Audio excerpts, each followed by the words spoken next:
করিয়া তুমি মাটির আদমকে প্রথম সৃষ্টি করিয়া ঘোষণা করিয়া দিলে শ্রেষ্ঠ বলিয়া, তাই নূরের ফেরেশতা করে আদমকে সেজদা, তাই নূরের ফেরেশতা করে আদমকে সেজদা।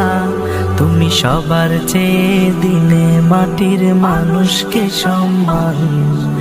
আল্লাহু আল্লাহু আল্লাহু আল্লাহু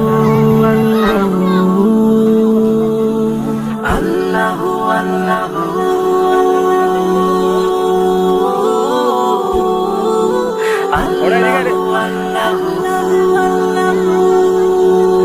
শিশু মুসা নবীরে যখন দুশ্মনেরই ডরে